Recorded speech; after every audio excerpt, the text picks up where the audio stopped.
अस्सलाम वालेकुम जी दोस्तों, क्या हाल चाल है। उम्मीद है सब खैरियत से होंगे। मैं हूं अली अहमद, आप देख रहे हैं मेरे यूट्यूब चैनल। अगर चैनल पर नए हैं तो चैनल को सब्सक्राइब करें, लाइक कमेंट शेयर करें। तो मैं आज बाहर आया हूं जी।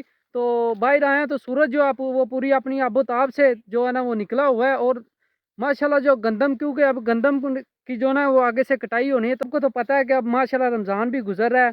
तो रमज़ान के अंदर भी ना अब सर्दी का तो नामो निशान भी ना जो वो बहुत कम रह गया। रात को भी सोते हैं तो पता चलता है जी रात को भी कि यार गर्मी है, अब बिस्तर नहीं लेके सोया जाता बाहर भी। तो हम बाहर भी चादर वगैरह ओढ़ के सोते हैं।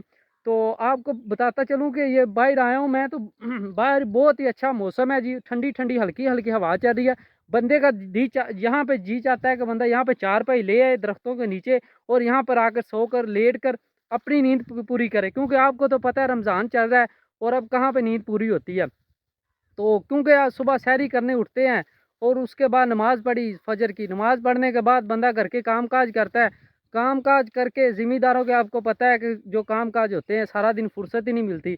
और जब शाम होती है तो सैरी करो, अफ्तारी करो। अफ्तारी करने के बाद जी इशा का टाइम हो जाता है, खाना शाना खाने के बाद। और खाना शाना खाने के बाद नमाज इशा पढ़ो, तरावी पढ़ो और फिर 9-10 बज जाते हैं आराम से। तो फिर सुबह को जी 2:30 से 3 बजे उठो, फिर सैरी करो।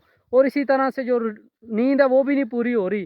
तो थकावट भी बंदा महसूस करता है। और साथ साथ में आपको पता है कि जो शहरी लोग हैं वो मम्मी डैडी से वो तो आराम से अपनी नींद पूरी करते हैं सारा दिन सो के। तो जो हमारी तरह के जिम्मेदार लोग हैं उनकी कहाँ पे नींदें पूरी होती हैं, सारा दिन काम ही नहीं खत्म होते, ये कर लो वो कर लो। तो मैं बाहर आया हूँ तो गंदम जो है ना वो गंदम की जो अब कटाई होनी है 10-15 दिनों के अंदर अंदर जो गंदम है उसने पक जाना, क्योंकि पाकिस्तान के दूसरे इलाकों के अंदर इसकी कटाई जो है ना वो चल रही है। तो अभी जो है ना पंजाब के अंदर है ना अभी तक कटाई जो है ना वो पूरी तरह अच्छी तरह से नहीं शुरू हुई। तो लोगों ने जो है वो मक्की भी लगा ली है। तो मैं आपको दिखाता हूँ कि हम लोगों ने मक्की भी लगाई है और इसको भी ना मुझे लगता है कि सूंडी जो है ना वो पड़ रही है। ये देखें, आपको शायद नज़र आए, ये देखें आप जो है ना सूंडी जो है ना इसको पड़ रही है। तो इसको भी स्प्रे करने वाली हो रही है, तो इसको भी स्प्रे करते हैं। ये देखें आप, ये जो छोटा सा दाना आपको नज़र आ रहा होगा तो सूंडी का। तो माशाल्लाह देखें आप कितनी अच्छी फसल जो है ना वो अब खड़ी हुई है।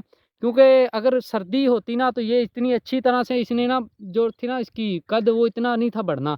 तो अब माशाल्लाह गर्मी पड़ने लग पड़ी है, अब इसका कद जो है ना मज़ीद इंक्रीज़ होगा। तो मैं बाहर आया था, मैंने कहा चले देखता हूँ। तो बाहर बहुत ही अच्छा मौसम है जी। और बेरियों के जो बेर हैं वो भी पक रहे हैं अब, वो भी दिखाता हूँ मैं आपको। तो चलते हैं आगे। मैं इधर आ गया हूँ गंदम के पास। तो इधर आपको दिखाता हूँ मूंगरे भी लगाए हुए हैं। और मूंगरे भी जो है ना वो भी अभी पक रहे हैं, ये देख सकते हैं आप। मूंगरे भी जो है ना वो अपनी तय वक्त के साथ साथ ये भी पकना शुरू हो जाता है, क्योंकि जब सर्दी पड़ती है ना तो उस टाइम जो इनकी होती है ना कंडीशन वो बिल्कुल ठीक होती है, खाने के लायक होते हैं। तो लेकिन जैसे ही गर्मी पड़ना शुरू होती है ना तो ये पकना शुरू हो जाते हैं। तो अब इनका बीज जो है वो बन सकता है। और अभी इन्हें हम काटेंगे नहीं और इनका बीज बना लेंगे ताकि हम ना अगले साल इनको लगाएं और फिर दोबारा से ना हम अपनी जो है ना सब्ज़ी वगैरह बना लिया करेंगे। और आपको दिखाता हूँ कि ये देखें आप, जो बेर हैं वो नीचे गिरे हुए हैं। और ये देखें आप, इस तरह से सारे ख़राब हुए पड़े। माशाल्लाह जी, गंदम चेक दाना चेक करें, बहुत ही अच्छा दाना है और बहुत ही मोटा है। तो अभी मैंने ये सिट्टा तोड़ा है उधर से गंदम के ऊपर से। ये देखें गंदम का रंग जो है वो भी सुर्ख हुआ पड़ा है, अब तो जो है ना येलो कलर में चेंज हो रहा है। तो मैंने ऊपर से तोड़ा है। तो ये देखें जी, इसका सिट्टा में से दाने निकले माशाल्लाह, बहुत ही बड़े बड़े। देखें आप, देखें, चेक करें आप, लेवल है कि नहीं। लेवल चेक करें आप गंदम का, माशाल्लाह हर तरफ से माशाल्लाह। ऐतकी जो पंजाब के अंदर गंदम है ना वो गिरी नहीं है, बहुत अच्छी खड़ी हुई है। और इसकी उम्मीद है कि पैदावार भी बहुत अच्छी होगी। आप देखें गंदम हर तरफ खड़ी हुई है।